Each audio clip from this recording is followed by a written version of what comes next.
हमारा बहुत मुसीबत था, बहुत हाल, हम बहुत गरीब थे। अभी हम लोग प्रे करने पाते हैं, हमको भगवान शक्ति देते हैं, मालूम है हमको और उसके वजह से हम हाल अच्छे है। भगवान का नाम लेके हम यीशु अच्छा है बस। और हम पहला बहुत हाल मुसीबत निकाले हैं, अभी भगवान जीसस के पास आती है तो जरा हमारा हाल मुसीबत हमारा दूर हो गया, इसलिए हमको जरा अच्छा लगता है उस हम आते चर्च के अंदर प्रे करने के लिए। Stephen, there have been these moments of struggle in your life, deep inner struggles, losing loved ones, and in the moment of these struggles, and even now, what is giving you that strength, the courage to hold on to life? Okay, to let you know or to put it in this sentence, uh, a boy who has done science till 12th standard and who has no knowledge of accounts and commerce, but has moved into commerce in his FY, and and that moment or at one day, I something or the other just came in my mind to do CA, and but I wasn't sure that a science student can do CA or who can clear CA. But but that moment, God played with me, or God helped me to choose my dream, or to help me by letting me know that CA is a good career for me, and to tell you that I have cleared first level and second level of CA in the first attempt, and that is really very hard for a science student to uh, to to clear it in first attempt because he has no knowledge about accounts. Stephen, how are these experiences of your life, the person that you are today? What have these experiences taught you? What have you learned from these experiences? The It is like every every person you meet or every tough time you go through teaches you something or the other, and that you should not give up, uh, uh, to say that you need to learn. Don't stop learning. And what taught me is to be positive, because because nothing is certain in life. It is uncertain, and you have to accept it, whether you like it or you don't like it. So so what this phase taught me is just to stay positive, stay calm, uh, uh, be who you are. Yeah. Thank you. Hi, Caleb and Joshua. There have been moments of struggle, deep inner struggles within your life where you have lost your loved ones. In these moments, and even now, what has given you that courage, that strength, that bravery within you to hold on to life? Basically, we did losing our loved ones was a bit sad, and it was like at a very young age, and we weren't exactly like we weren't old enough to understand the whole concept of losing somebody who actually meant something to you, and it was something like at that point of time we didn't even realize as to what exactly was losing somebody, or or what exactly went wrong, or what exactly happened. But eventually, as we grew up, we kind of got used to it, or we kind of felt like it happens. There's a reason why things happen, and we've been taught that God always has a plan for us, and there's always something that there's always something that is planned for you, and that whatever happens is for a reason. And I like to think of it this way, that the loss of our loved ones kind of made us stronger emotionally, and it gave us the courage to stand up on our own feet, and to think of ourselves as yes, we can be independent as well. And I guess maybe that's what God intended for us, to help us get on our own feet and be independent. Yeah, so it's actually the same thing, but uh, doing by this, whatever has happened, we have learned a lesson. Like we've, come up. We know how to, manage stuff, and we've grown up and we've done all our, what we learned new stuff. We learned how to manage our things, our stuff, and it is now going to be easier in life in the future for us to, get comfortable. It won't be suddenly. For some people, it's suddenly that's life changes. But for us, it was slow, and then we, got the habit of it. So, yeah. Both of you all, I think, as brothers, what does it mean to be there for one another? If you can say. So yeah, normally now since we do live at home and mostly we're just in our own bubble. We're either on the phone or we're either doing something. We're all busy with our own schedule and stuff. But again, every family has their own arguments and fights and everything. There are the small arguments, small issues. Why don't you clean this? Why don't you clean that? And it's your turn to do this. It's your turn to do that. And with that, that's like the day-to-day, day-to-day habits of all other day-to-day things that we do. And otherwise, there's always that, if suppose we do go out, and if suppose, if suppose we're speaking to somebody, and, if, say, suppose somebody disrespects him, so then, for some reason, I have that instinct to defend him. Normally, you won't have that for somebody else, maybe. But I have that instinct to, defend. Even though we have our own fights, we have our own disagreements, we say we hate each other and stuff like that, but we still have that instinct that, I have to be there for him.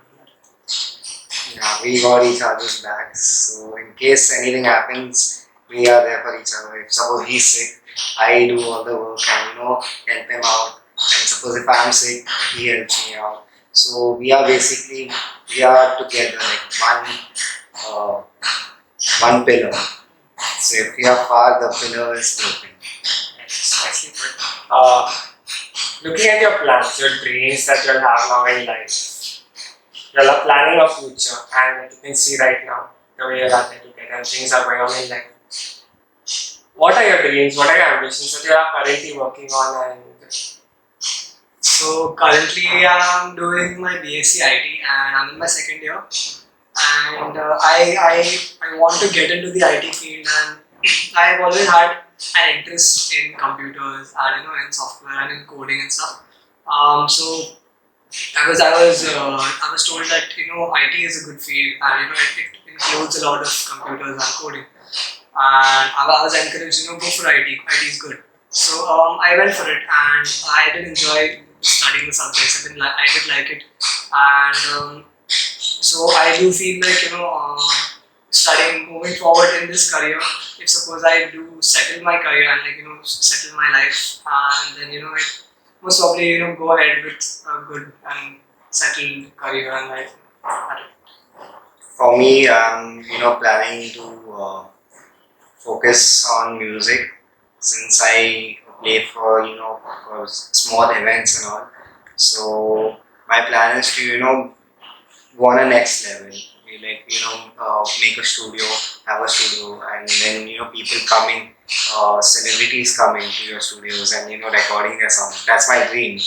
But let's see how it goes. So I just hope that I do well in music. In India, it's a little tough since Bollywood is more trending. So for me, like a Western class singer, and I mostly sing and play English songs, so it's a little difficult here in India. So let's see how it goes. with all the experiences that you'll have gone through, I mean, what is that one learning experience that you'll treasure and will carry on in your life? I feel that it is that no matter what happens, you can always move on from that or learn something from that, and whatever mistakes you make or whatever losses you incur, you can always cover up for that, and you can always work hard to maybe avoid that mistake in the future or avoid that certain loss in the future. There are some losses which you cannot avoid, but then you could learn something from it, that things happen and you do not have control over everything, but at least cherish the moments that you do have control over. and act upon the decisions that you have control over, so that you actually make good decisions and you have a good life with those good decisions. I would say just don't look at your past and just sit and cry about your past, whatever's happened. Whatever's happened has happened. Just don't stick over there. Move on, and if you move on and you can make a better future. Today it might be bad, it might be worse, but tomorrow, if you do work hard for tomorrow, you will get the fruit tomorrow. So just don't stick and stay at one place and be like, oh, I'm sad. My past has been really bad. Forget the past. Okay, it might occur in your mind, like it might come in your mind that it might strike you in your mind. You might get nightmares sometimes. It might haunt you. You never know.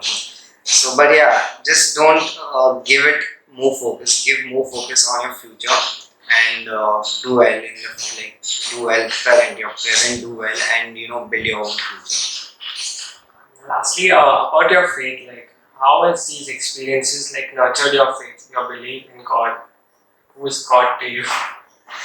So since I do have, like, my family is very much into believing, and we have to go for mass, and as kids, everybody, you don't like to get up on Sundays for mass. It's the one holiday you get in the week and you want to sleep. But we've always been taught, like, we've always been said that no matter what happens, you have to go for mass on Sunday, you have to go for catechism on Sunday. And even though, and again, in catechism, we've been taught a lot about God, and we've been taught a lot about the Bible and the various stories that we've had in the Bible and the various experiences that the people in the Bible have had. Like, their experiences also kind of teach us something. And apart from that, even at home, there were times where I would have doubts with regards to the Bible.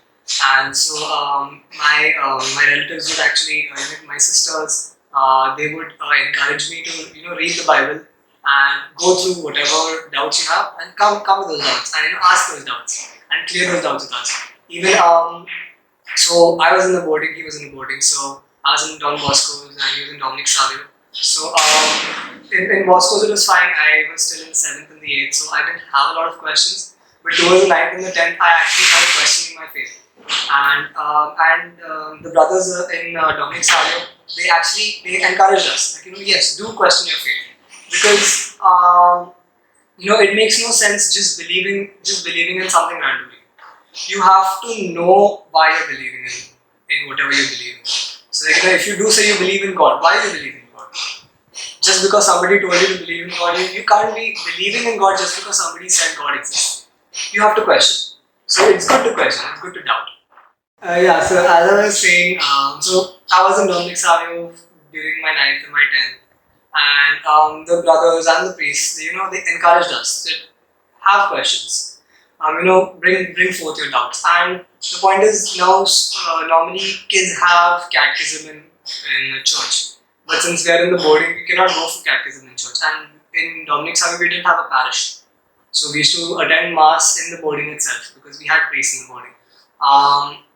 So what our prefect of studies, the priest in charge of us, he decided that since we are not getting that catechism from church, at least they should provide some sort of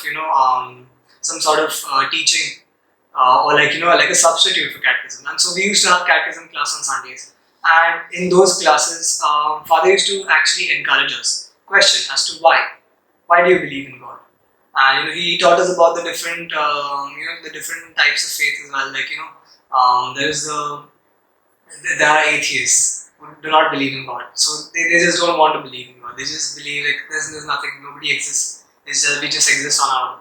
Then there are agnostics who think they believe, who rather they feel like there could be a God, there could not be a God. It doesn't really matter our lives. And then there are I forgot the term we use for us, the theo. There's some terms, and so we are the people who actually believe in God, and we believe that there is somebody who created and who is behind all of this, that all of everything that happens. It's because humans have this tendency of wanting to know a reason for each and every aspect of life or each and everything. And so and so the mysteries that we cannot solve tend to be the ones that there's obviously there has to be somebody behind it. There are various things, like you say the existence of the world. How was it created? Scientists say it just came to being. How can it just come to being? So there has to be somebody who did something. And yeah, so that's what we were taught in the boarding as well. And so that's when we question the rules of our current faith, and how the modern rules of Catholic, our Roman Catholic, our beliefs, and the modern rules as to what are the sins and how exactly are we sinning. And then that's when we were explained that sins are not something that just because we say it's wrong, it's wrong. When you're wrong, that's when you actually sin. If you make a mistake, that's not a sin. But if you know you're doing something wrong, you still do it, that's when it's sin. So again, these are the different topics that we covered in the boarding, and so that's how we kind of learned how to learned how to believe in God and have faith and know that there is a reason for everything that happens, and that there is always somebody watching, and there's always somebody who's there for you. Thanks. Yeah, for me, I used to sing in the boarding choir every day for mass, like without fail. There was one year where I sang for every mass, the whole year. I sang for the whole year, and it brought me close to God. It gave me a different feeling. Like it was something magical. I cannot explain it right now. Yeah, so it just made me calm. Like when I sit in the chapel, I just speak to God. I don't say the prayers. I don't say the Hail Mary or this. I just do the sign of the cross, and then I just talk to God. Like I talk to Him in my mind. So then I just tell Him what are my problems, like how do I solve them, or if I have any problem, if I have any doubts or anything, I just talk to Him and tell Him, like, please remove this pain from my life, please do this, please do. I just talk to Him. I feel that talking to Him would be much better. Like you know what you want, and God will, when you're talking to someone, if you want something, you need something, you will go and talk to that person, and you talk to that person, and that person will reply to you.